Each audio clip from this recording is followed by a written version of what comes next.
You all join palms and repeat after me. I take refuge in the Buddha. I take refuge in the Buddha. I take refuge in the Dharma. I take refuge in the Dharma. I take refuge in the Sangha. I take refuge in the Sangha. I'm keeping the palms joined.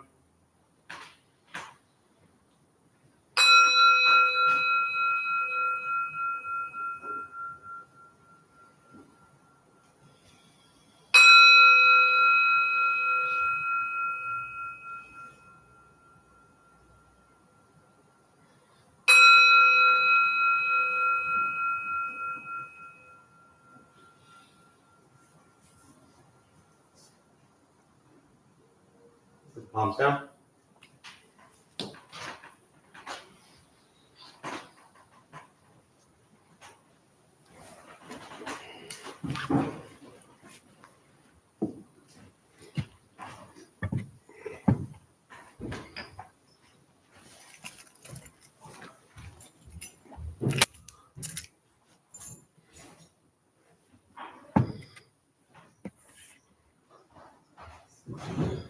All right, good morning, everybody. Nice to see you all. Thank you for showing up. Anyone here for the first time? Those here for the first time, what brings you here? I moved back to San Diego a little while ago, and I've been looking for a spot, a Sangha. Nice. This is the best you could do? Keep looking, man. Keep looking. We'll see. Yeah. So far, so good. Time will tell. Well, I have an hour to scare you off completely. There's a lot in San Diego. Well, welcome. Glad you're here. Yeah. I met you last Wednesday in St. Paul's. Yeah. And yes, I was here, and it's a nice place. And I'm also looking for a Sangha. I moved here a year ago, and seems to be a good place. Yeah. Seems to be. The illusions, you know? Yeah. What else? Who's here for the first time that isn't looking for a good place? Yeah. I've just been getting more into meditation and just interested, just want to learn more about Buddhism and different types of breath work and stuff. Yeah. Nice. Well, glad you're here. Welcome. Anybody else first time? Want to share why they're here? Yeah, San Diego, we really are spoiled with so many spaces. Probably within 10-mile radius of here, there's probably 50 places, no joke, that you could go meditate, learn about meditation, Buddhism, different spiritual paths. And I'm really just a big fan of encouraging people to find a consistent place and way to practice. And, if it's here, great. If it's not here, great. Doesn't matter. I think what's important to understand is that as we begin to kind of look for communities, spiritual places, meditation practices, things like that, to just find places that we feel comfortable. And that's different for different people. We like different foods, we like different places to go, we like, different whatever, we're all different. And so finding places that you're comfortable and feel safe is super important. And, I'm also a big fan, especially within Buddhism, for many people who, there's many people that like literally this is their very first introduction to Buddhism. And then 5 years later, they've never seen anything else. And that's not necessarily good at all either. I really encourage people, especially if you've been coming here week after week, month after month, year after year, and never gone to another Buddhist place, go. There's so many out there. Go experiencing, to experience them, go and experience them. It's really important. I think that often from a Western mindset, we kind of come into this stuff and think, well, I'm stressed, I'm anxious, I'm angry, my therapist sent me whatever it is. And so we're just looking for meditation and somewhere to go to sit and breathe, which is wonderful. But it's also important to understand that, there's a 2,500 year history of what I call cultural Buddhist practice. And it's important, I think, to see that for many people, millions of people for 2,000 plus years, this isn't just something to go do to like meditate and get away from the chaos. It's a devout, religious, faith-based practice for so many people around the world. And to see that, that was my very first introduction to Buddhism, was through that way and through that style. And it doesn't mean that style has to stick for you or has to be what you kind of cling on to. But I think it's important to understand that Buddhism is so much more than just a bunch of people sitting quietly asking questions about their problems and then, going off around their day. Like, there's so much more to it than that. And so again, I'm always encouraging people to go, just Google Buddhist Temple San Diego, and boom, those first 10, go to them, see them. You might love them. You might feel uncomfortable. In fact, you'll probably feel uncomfortable. You'll probably feel like they're looking at you like you don't know what you're doing, which is true. And they're happy to have you there. And they'll show you how to bow and how to put your hands and how to chant and things like that. And you'll feel kind of lost and confused and scared and afraid. And that's also a wonderful thing to go through. It's harmless. They're not going to do bad things to you. You'll probably just feel like you don't belong. You don't know what you're doing. And overcoming that fear is also part of this practice.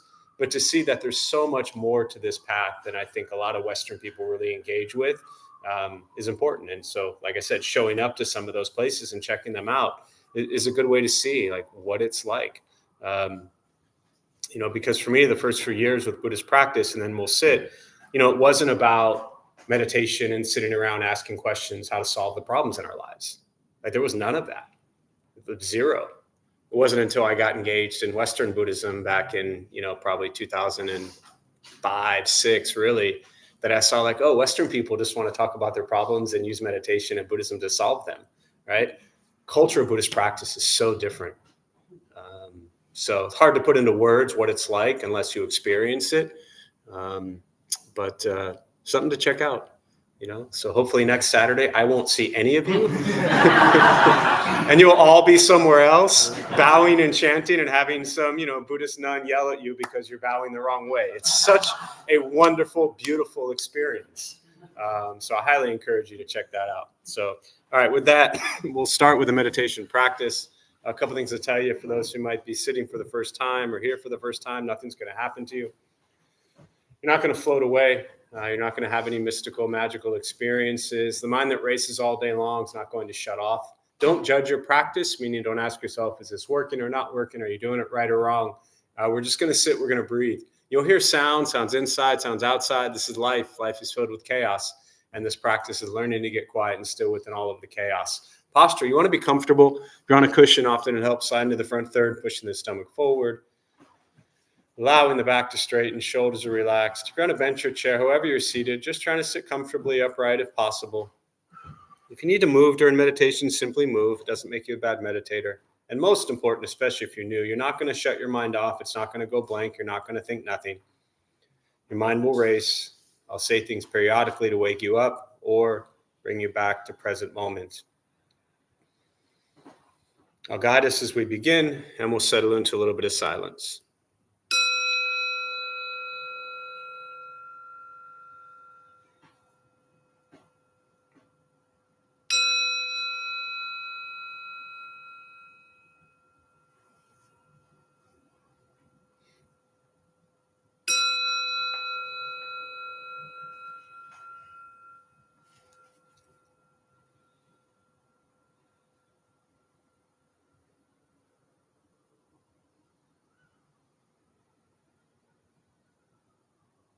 And starting with the eyes closed if comfortable, or slightly open.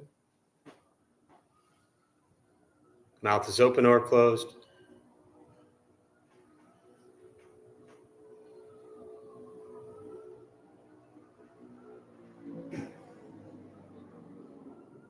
I'll start with taking 3 deep breaths slowly.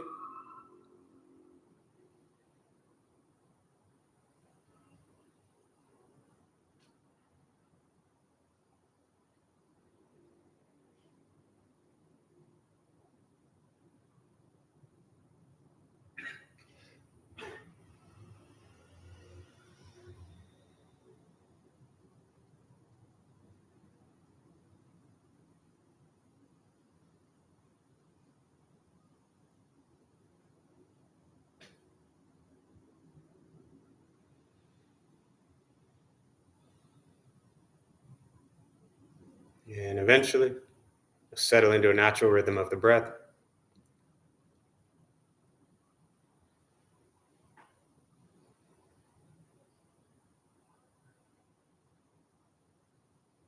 Noticing the mind as it wanders, jumping from thought to thought.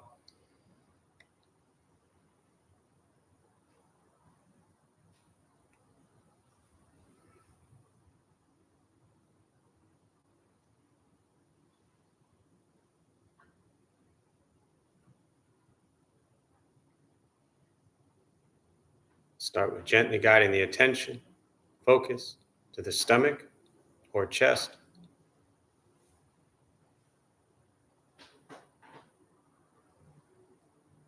Breathing in, feel them rise.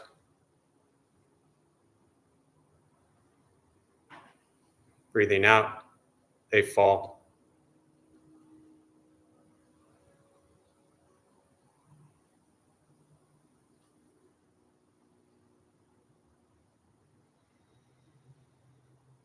Simply continue this practice, observing sensation of breath, expecting nothing but to sit and breathe.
And as the mind wanders, lost in thought,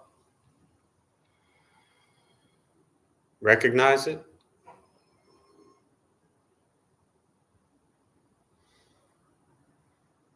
Release that thought.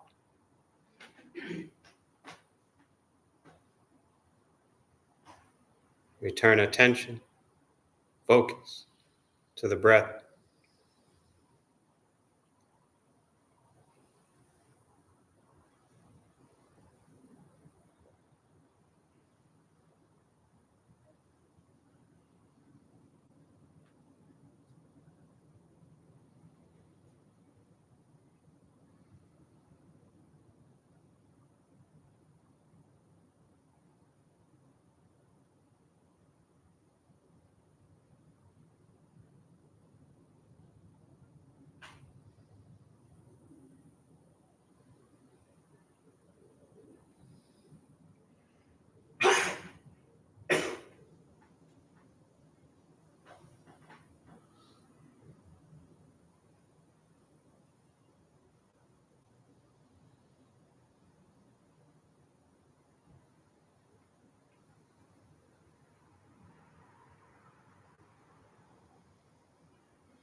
Breathing in, follow breath in.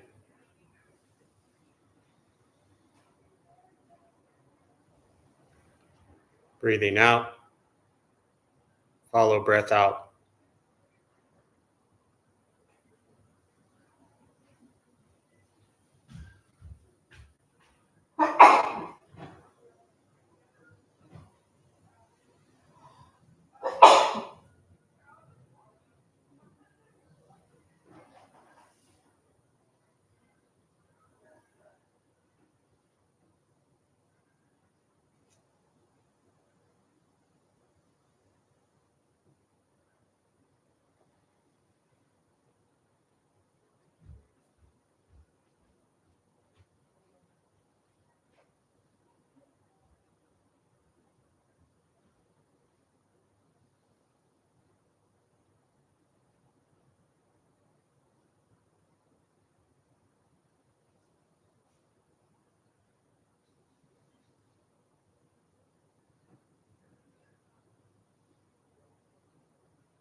Letting go of expectations,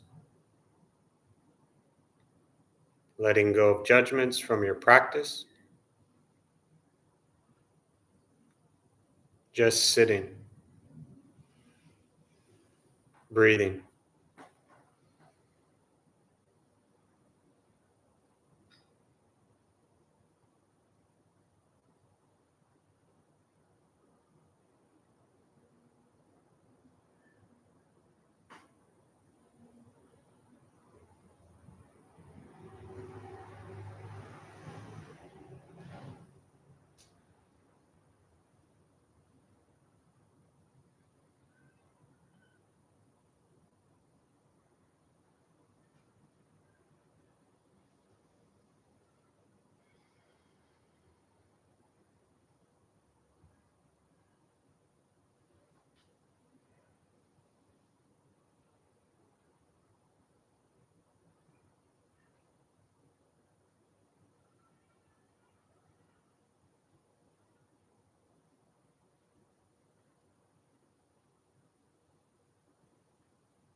Learning to be comfortable in stillness,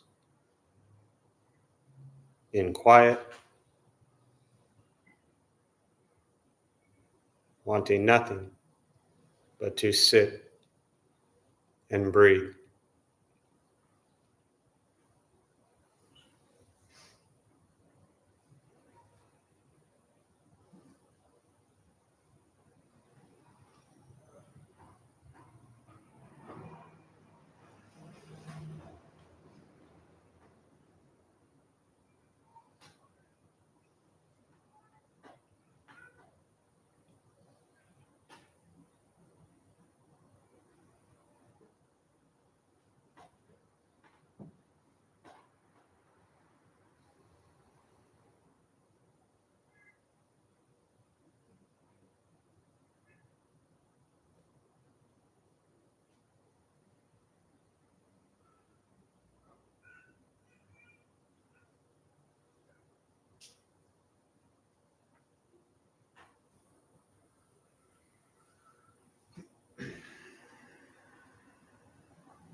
And with the body still, rested,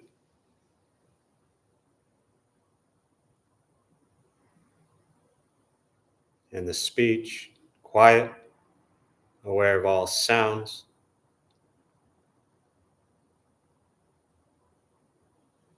and the mind learning to settle.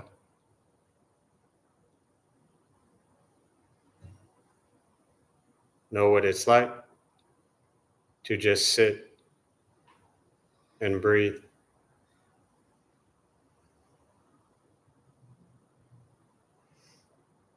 Knowing with each breath, there's nothing else to do.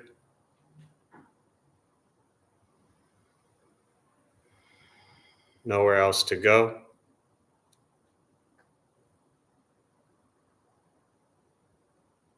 And no one else to be.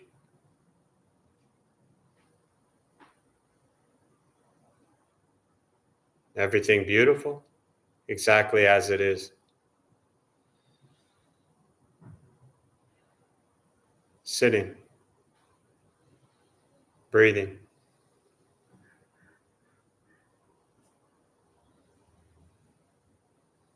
Once again, taking 3 deep breaths, slowly.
And as you slowly open the eyes,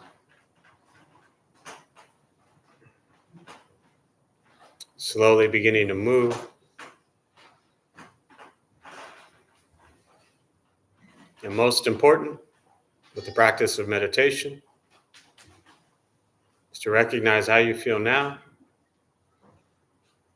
immediately after.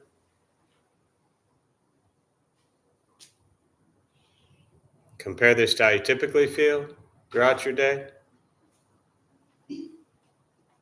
Recognize the difference, if there is one. Ask yourselves how you'd prefer to feel every day for the rest of your life. And realize however you feel now, if it's quiet, calm, and still, or a busy mind, racing mind, whatever you're sitting with at this moment, has nothing to do with anything I said. It's nothing to do with how we sit and hold the hands or cross the legs. It's nothing to do with the sounds around us or anything else for that matter. It has everything to do with your own mind and your own mind's reaction to an external condition.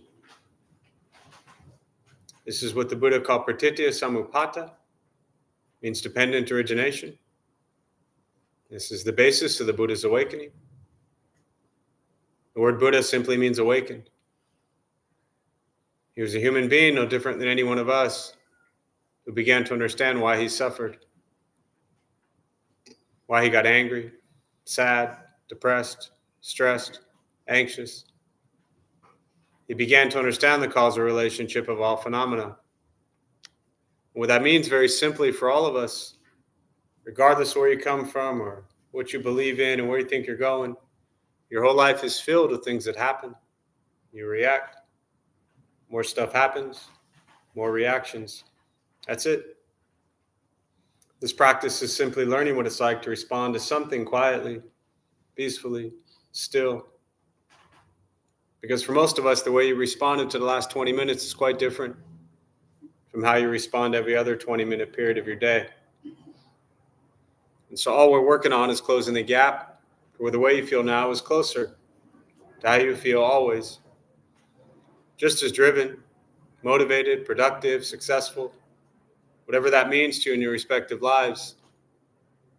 But with a mind that's steady, clear, focused, distracted by nothing, disturbed by no one. It's not an easy practice. It's not necessarily fun. It's not an escape, as often people think it is.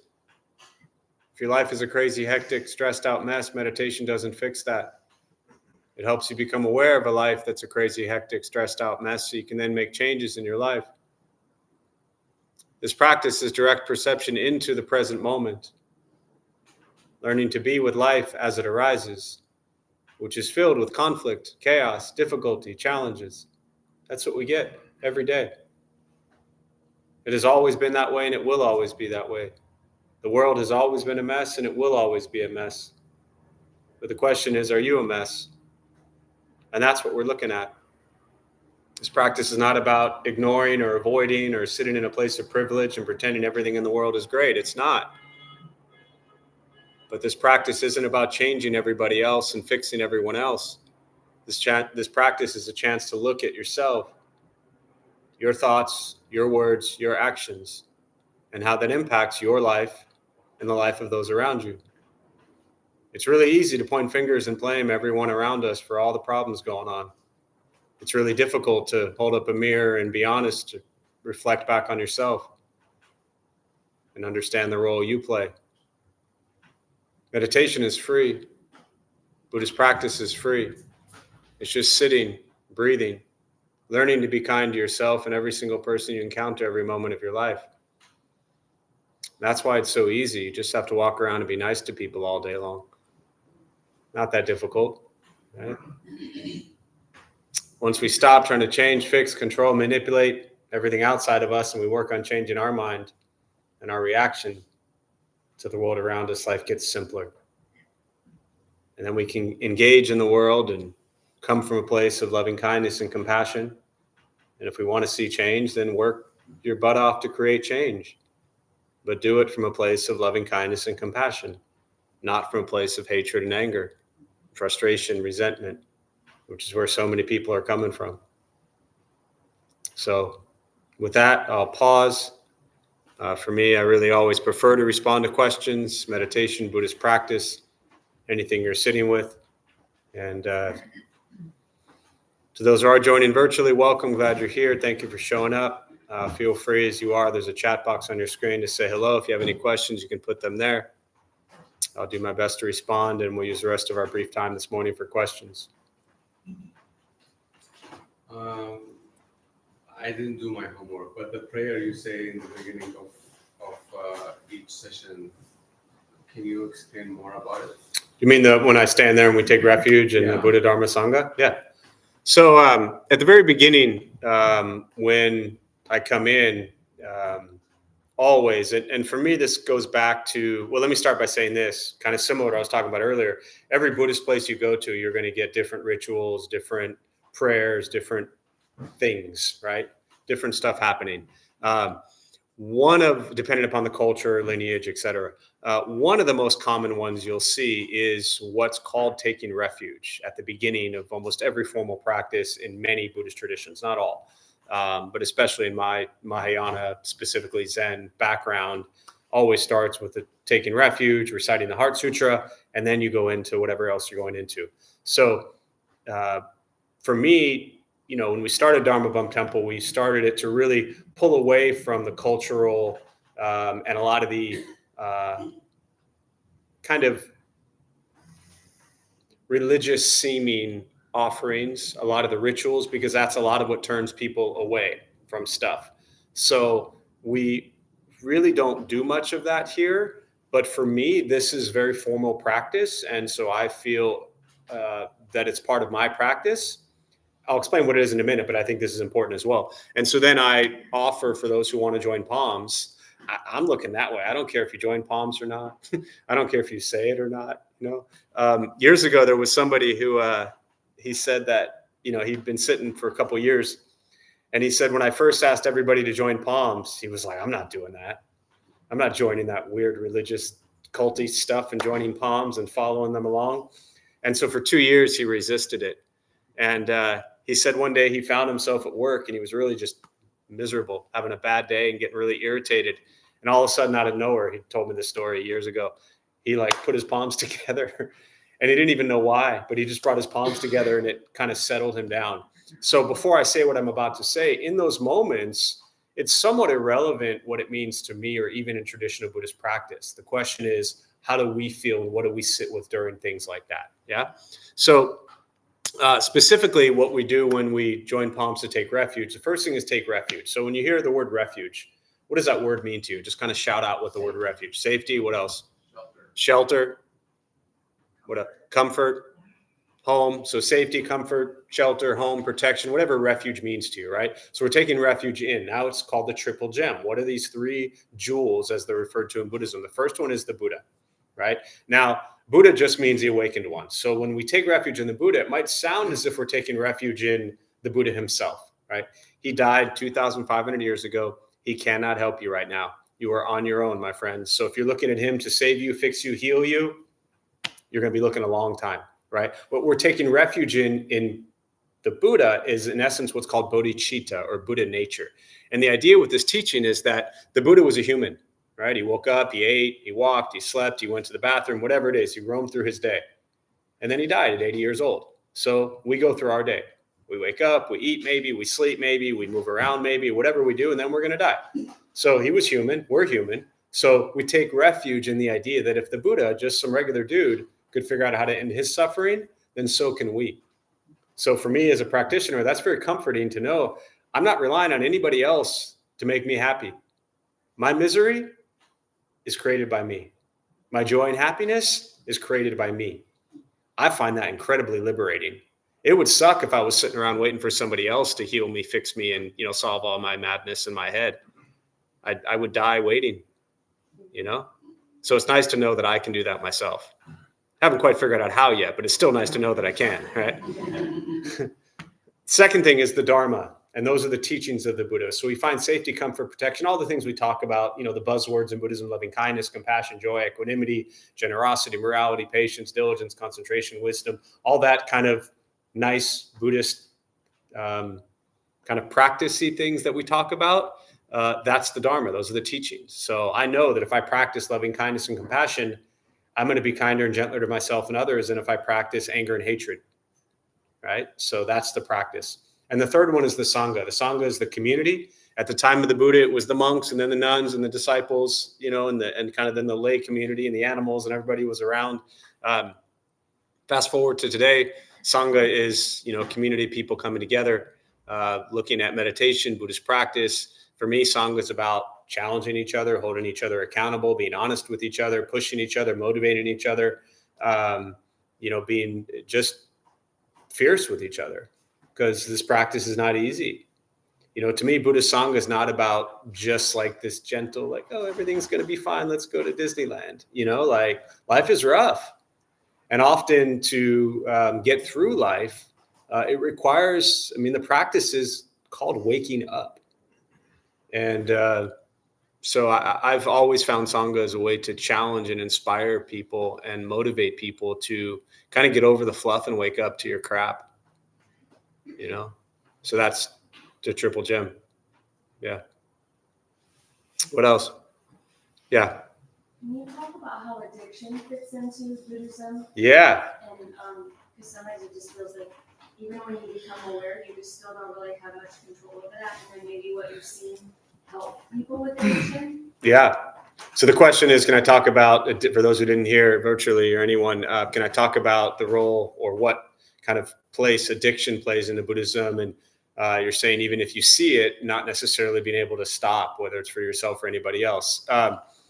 So in some ways, as you know, Dharma Bum Temple, we've been doing recovery programs for 15 years, every week. We've seen thousands of people roam through here dealing with addiction. We often think of the most common ones around here, drugs, alcohol, things like that. But in many ways, we're all addicted to something, right? Some of them might not be life-threatening. They might not, risk losing loved ones and family and friends. But in many ways, we are addicted to something constantly.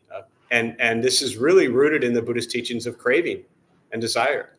The root cause of all suffering is craving and desire. Real simple.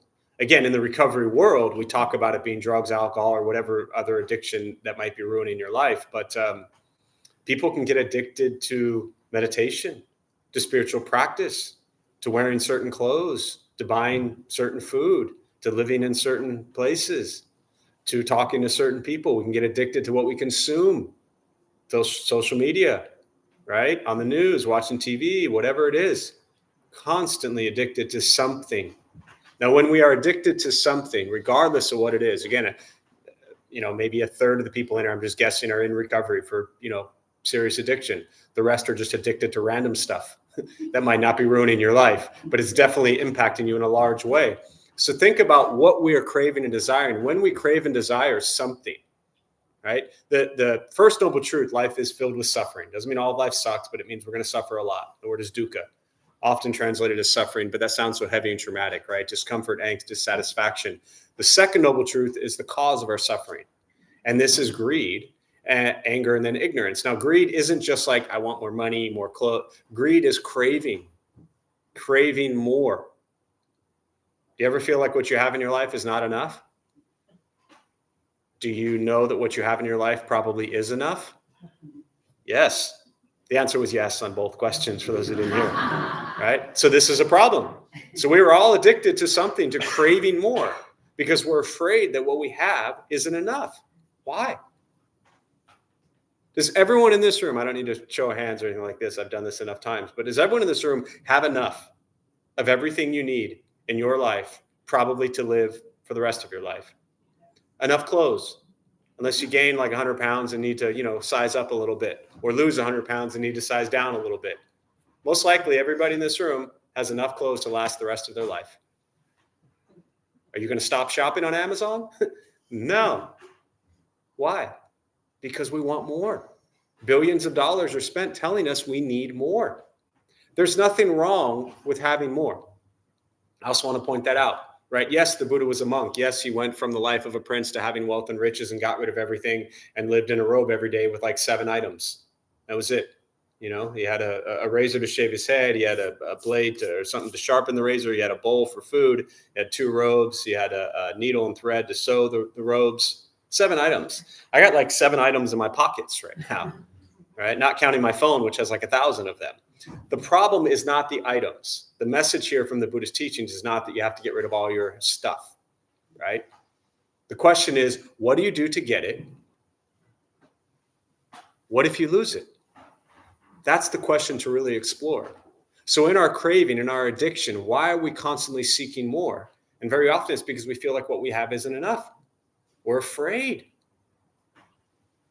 My God, what if we actually wore the same shirt 3 days in a row? Somebody might notice it. And they might make fun of us for wearing the same shirt 3 days in a row. As if it matters. We live in a world where we match our ties to our belts. Like these things are deeply important for many of us. I grew up a spoiled, privileged, upper-class Jewish kid.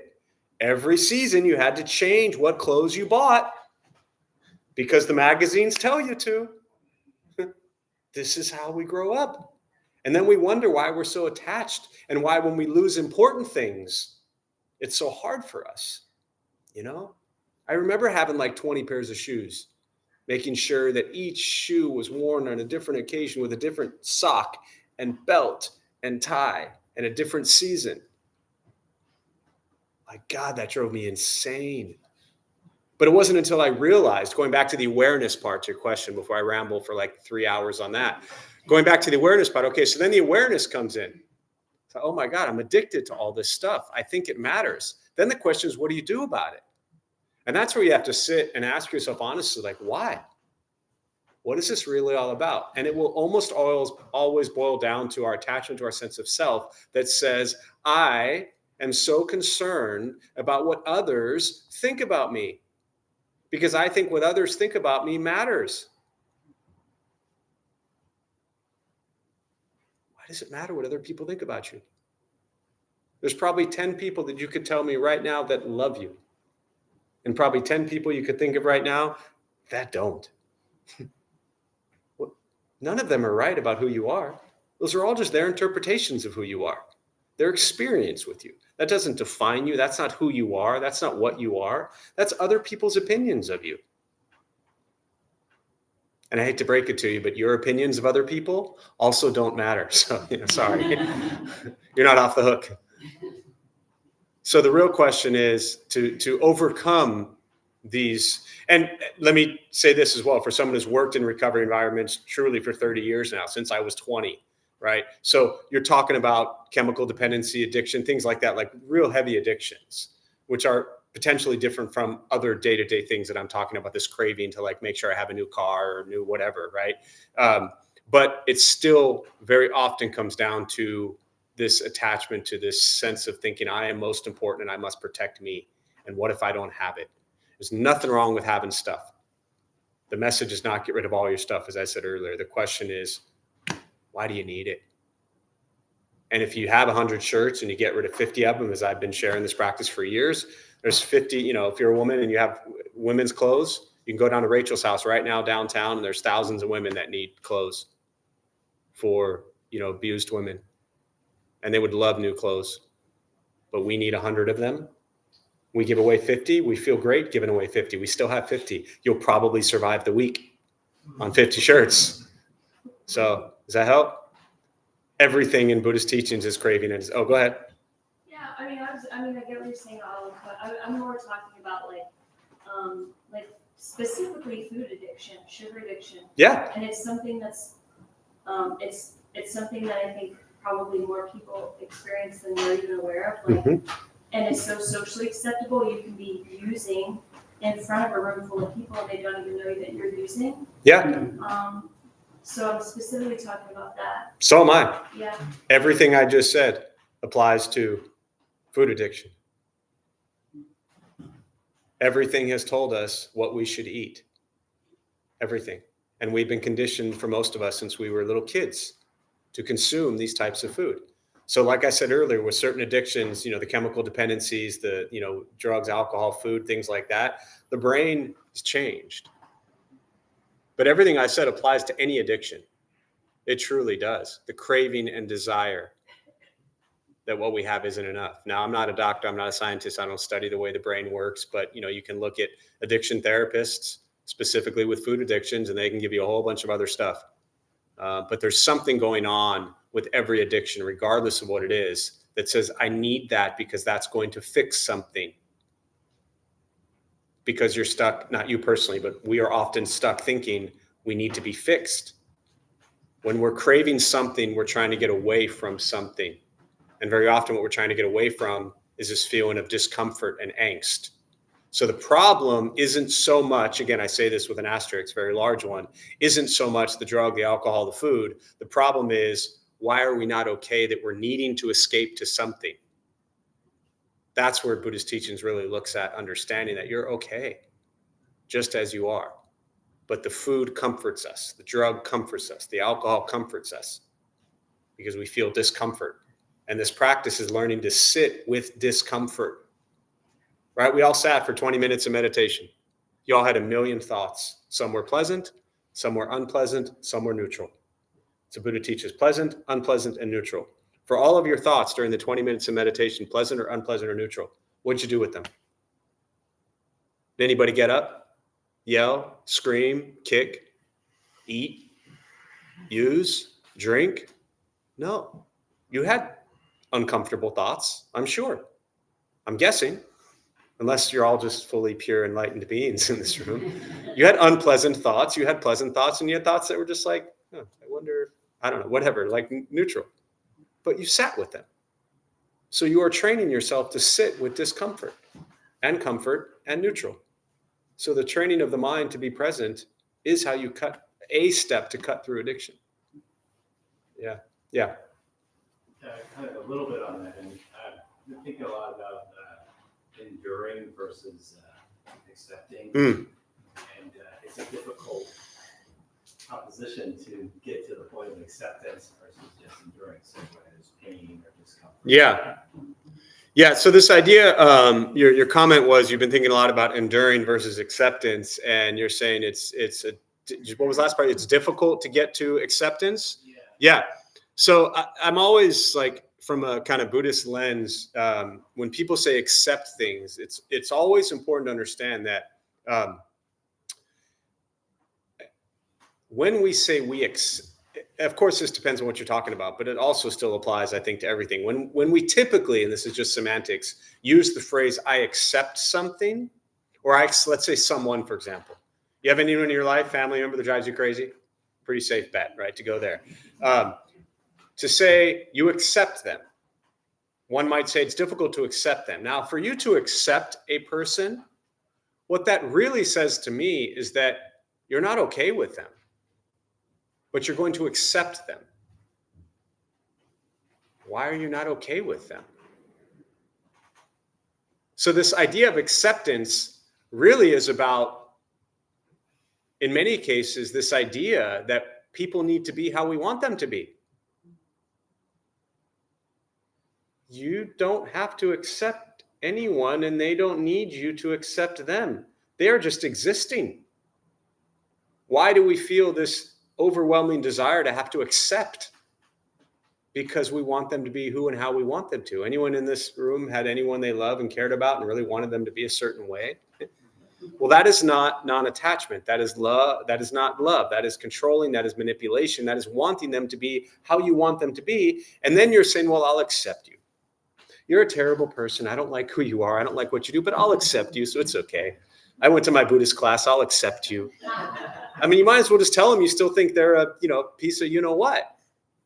For me, non-attachment is really where Buddhist teachings is addressing this, in that I like the word embrace. We are embracing them and loving them for who and how they are. And this does go back to the earlier question, which includes ourselves. Very often, we're not okay with ourselves. Right? That's first and foremost for many people who end up at places like this. The hardest person we have, very often the hardest person we're able to learn to love and embrace is ourselves. We might have standards for others, but the standards we set for ourselves are just like ridiculous, completely dangerous, unhealthy, and toxic. And then we can't meet that, and we wonder why we're a mess. And then you end up here on a Saturday morning. No offense to any of you who aren't a mess, right? And again, I'm here for a reason, my friends. So, yeah. What else? There was a hand over here somewhere. Yeah, go ahead. Great. Yeah. I just want to say I really enjoyed the dedication of the garden up there. Oh, nice. Thank you. Thank you. Yeah, I'll touch on it at the end, but Okay, well, I'm glad you did. So, Oh, yeah. When we went around the garden, right, over the spring. Yeah. Does that symbolize something? Yeah. Is that... Yeah. You've been blessed forever. Oh, No more pain and suffering. You're free. See what happens when you hold it? It's just a string, right? You didn't even know what you were showing up for. Just like that. Yeah. Let me table that for the end, because I'll say some things at the end, and then I'll answer that question at the end.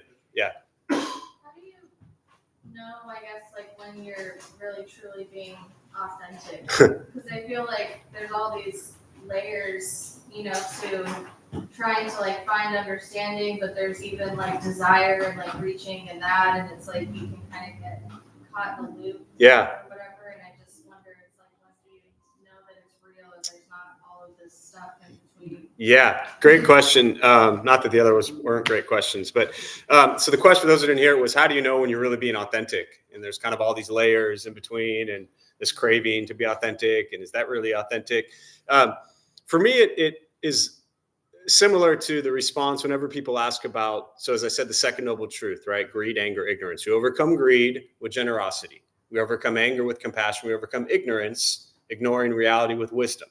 So often in that kind of dialogue or conversation or discussion, people talk about what is ultimate wisdom. And for me, the response is when we are ignoring reality and we're stuck in our perception and we're being greedy and angry and we just want things our way. You ever done anything really dumb that you shouldn't have done? Yeah. Okay. So do that less, right? And by default, you are practicing more wisdom. So less ignorance means greater wisdom. So to your question, that the reason that popped into my head is this question of what is this true authentic self? I don't know.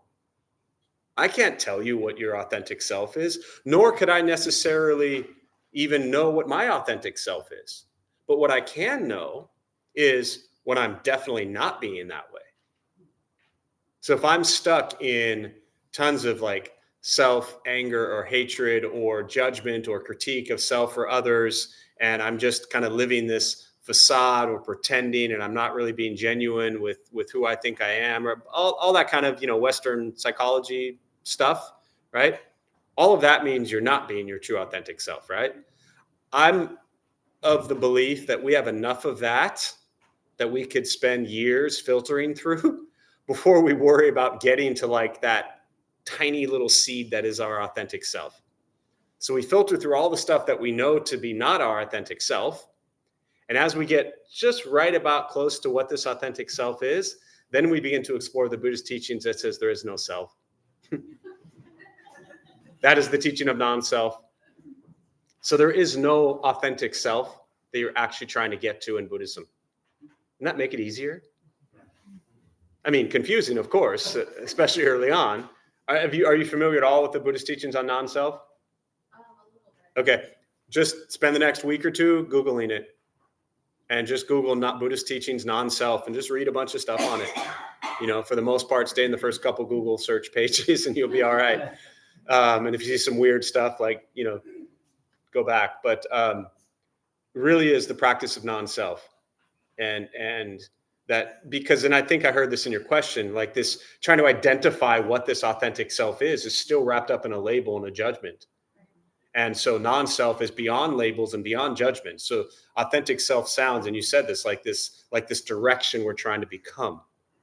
And Buddhist practice, to me, in my understanding, is not this direction we're trying to become, but just abiding in sensation of breath and existing always from a place of love and compassion. Everything else falls away. All the worries about what others think, all the judgments of what others have, like that's their mess, not mine. I can only do my best to come from a place of loving kindness, compassion, and wisdom to the best of my ability every moment. Whatever all that defines for people, that's their mess, not mine. Does that make sense? Yeah. Yeah. What else?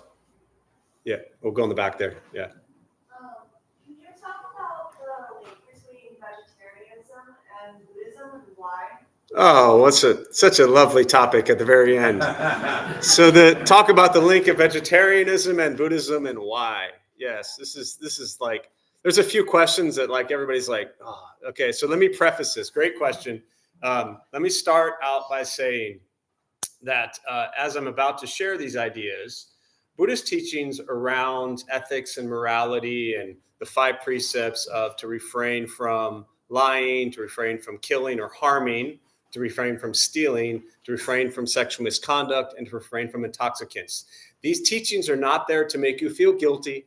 They're not there to make you feel shame. They're not there to make you feel like you're going to be struck down and sent to hell, because I know half the people, I'm just making these numbers up as I make up everything, but half the people in the room after I give a talk on the precepts, or one specifically, are going to go home, drink their beer, have their burger, and feel like they're a bad Buddhist, right?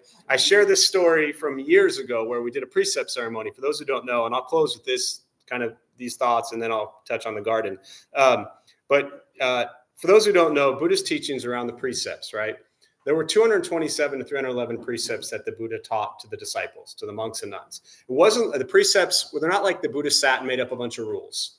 As things happened that caused harm or division on someone's spiritual journey or within the Sangha, the community, precepts were put in place. You can read the Vinaya, V-I-N-A-Y-A, and it'll tell you what all the precepts are, right? 227 to 311 of them. They were not rules so much, except for the fact that if you did violate some of them, you'd be removed from the Sangha because you would maybe be causing harm to the Sangha, etc. But some of them were just kind of minor infractions, like a misdemeanor, if you will. But it's important to understand these precepts were there like traffic lights. I'm going to kind of speed this up instead of walking you all through this. But when you come to a red light, you don't have to stop. Everybody's like, yeah, you have to. You don't have to stop. You can run it. You can go through it. You can get there quicker. You can cause a crash. You can cause an accident. You can get away with it. You can get a ticket. But the red light is there. Stop if you want. Most people choose to stop. Why do we choose to stop at red lights? Safety. Less people get hurt. Precepts are the same way, right? Again, these are not judgments. These are not morals. Please do not walk out of here feeling like all of a sudden you're a bad Buddhist because of these things, right? Now, years ago downtown, two of my favorite stories around the precepts were we did a precept ceremony downtown, an old Dharma Bum Life program in like 2009, so like 16 years ago. And I think it was like a Monday night, we did the 5 precepts, and then Thursday night we met again, and somebody walked in and said, after they took the 5 precepts, and they realized that by like Thursday night, they'd already broken like 4 of them. And they realized that one of them, they were lying. They went to the doctor, and they were taking they were filling out an anonymous form. And they found themselves lying on this anonymous form. And so the precept of lying was gone, right? From this anonymity thing to show us how difficult that is, right? These precepts are difficult. So as I talk about the vegetarian one, the non-harming, I want to put that into play there. The other story I love, and it's always a miracle to me, we had 12 or 13 college kids this morning from the San Diego State group doing a day of silence downstairs. Anytime you can get 12 or 13 college kids at a Buddhist temple at 8 in the morning to be silent for 4 hours, anything is possible. So don't forget that. Back to your question. So this idea of vegetarianism and things like that. It's important first and foremost to understand that the Buddha ate meat, 100%. Ate fish, ate meat, just a phone. Don't worry, folks. Don't panic. The Buddha ate meat. What they did was they went begging for alms once a day. They went out in the morning. They put their head down, the bowl up. Food got put in it. They went door to door, so to speak. And then they came together. They gathered. They split up all the food, and they ate what was there, right? They kind of divvied it out evenly. Now, there were 3 rules the Buddha put around meat, fish, things like that. If they didn't see it be killed, if they didn't hear it be killed, and if it wasn't killed specifically for them, then they would eat. So often in people's justification for why they're still eating their cheeseburgers is like, well, the Buddha ate meat.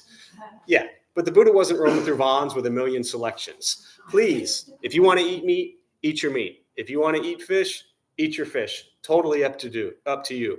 But understand, back to the question around the tie to Buddhism, is harming involved in eating and consuming meat and fish? So hard for people to answer that, especially if you eat meat or fish. This makes people so uncomfortable. No animal feels good getting killed. That's the reality. That is the reality. The teaching is to not harm. So eating meat, eating fish causes harm. Doesn't feel good. So by consuming that, we are participating in the cycle that is causing harm. That's it. And often people say, well, again, I love all the justifications for all of these, right? Like one year, one of the college kids said, can I take 3.5 of the 5 precepts, I still never followed up on what the half one was, but I think it was around intoxicants, I'm guessing. But either way, again, the idea is when you consume meat, when you consume fish, when you consume any animal product, we are participating in that cycle. That's just the fact. And many are okay with that. Alex, who led for years for us, he used to always say that the precepts should happen in time when you're ready for them to happen. Not things that you should force into your life and not things that are there to feel guilty. But as you cultivate loving kindness and compassion for all sentient beings every single day, then maybe you reach a place where you just don't want to participate in the constant harming of animals. But that's for everybody to figure out on their own, right? Somebody asked my master years ago in a retreat, they said, long story short, they said they were in a Asian culture where they would toast at the close of a business deal, toast for a drink, alcohol. And they had just taken the precepts that said, do not consume alcohol or any intoxicant, anything that alters the state of mind. Again, not just drugs and alcohol, many things alter the state of mind. But so the question was, should I toast? Am I breaking the precept? And the master said, toast. So it's not disrespectful. That was the question. It's disrespectful not to do it. Toast, take a sip, set the drink down. You don't need to pick it up 12 more times to close the business deal. So it's really all about the intention behind all of them. Yeah. Does that answer your question? Yes. Yeah. Things to explore. The other justification is like, well, the Dalai Lama eats meat. You know, that's my favorite one. And yes, apparently he does, based on where they are and what he needs, you know, for his health and things like that. He consumes meat. I think it's yak. But the thing I always love when people say, well, the Dalai Lama eats meat, I always say to them, yeah, the Dalai Lama does a lot of other things too. Do you do those? Or do we just use these things out of discomfort? And again, I'll kind of close with this thought. So much about these Buddhist teachings and this Buddhist practice, if these teachings don't make you uncomfortable, many of them, then I don't feel you're really looking at what they're about. The practice is to share loving kindness and compassion with all beings in all times, in all space, in all directions, with everyone, not just who and when we want, not just the people we like, not just the family members we like, but everybody. So if that doesn't challenge you enough, you know, these are hard. And again, enjoy whatever you're going to go eat and drink, you know, do not feel guilt or shame. Just understand the reality of the situation, you know, back to the question. So I'm going to close on that. And I do want to say before we do a closing transfer of merit, that, yeah, the garden, really thank you to everybody who came out last week. Thank you to everybody, you know, who's been a part of this for the last 18 years, 8+ years in this building. Everybody that, you know, helped support, take care of the garden out there. We had a beautiful blessing last week. Many of you were here. A couple of Sri Lankan monks came down. Bhante Piyananda did a blessing. Really beautiful talking here on loving kindness. And we went out there and everybody, we had 100+ people around the garden. It was really beautiful. Not everybody fit. I was really impressed that everybody did their best, even during the blessing ceremonies, to stay off the sand. You know, good job, everybody, staying off of the. I'm so proud of you all for, like, you all did great, you know.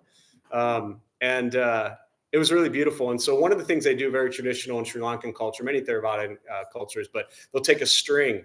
And so they unravel the string and everybody holds the string. And as they do the blessing and the chanting, everybody's connected. So it's a way of connecting the blessings to everybody. If you were outside the garden and you didn't touch the string, you were covered. Don't worry. But also important to understand that the word sutra, which is the teachings of the Buddha, the word sutra literally means thread, like suture. So the teachings of the Buddha, back to the question about the Dharma, is the thread. And so when they do the blessings and they have the thread and you're connected by the thread, and then, you know, for those who did the wrist, you know, blessing, that thread, it connects everybody together to that space, to the teachings and to the prayers. So yeah, and the garden is there. It's open anytime the street gates are open. You're welcome to go sit. We'll have raking classes soon, not yet. So, you know, it's not like a Etch-a-Sketch. Please don't start drawing stuff in it yet. But feel free to sit in the garden and enjoy it anytime you want. So it's there for all of us. So we'll join palms. Any merit gained from this practice be transferred to all beings in all directions. May all beings be at peace. May all be free from suffering.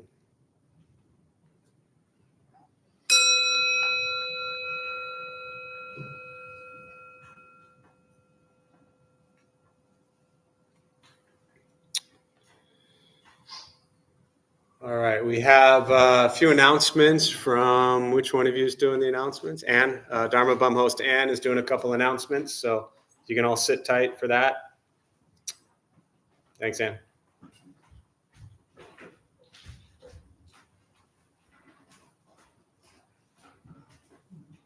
Hello, everyone. I am today's host. My name is Anne. We opened the Dharma Bum Temple 18 years ago to introduce Buddhist practices to those who show up. Those who lead are not nuns, monks, gurus, masters, or teachers. We are not looking for students. They are simply practitioners sharing their interpretation of the practice. Every night we have different classes led by different people from various Buddhist traditions.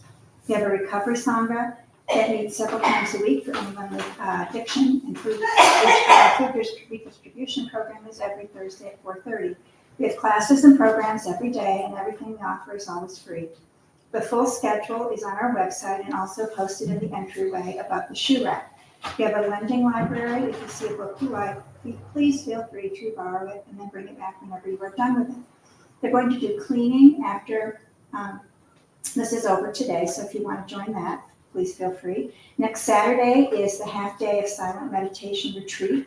It starts at 8, and you'll be the first group to do a walking meditation in the Zen garden.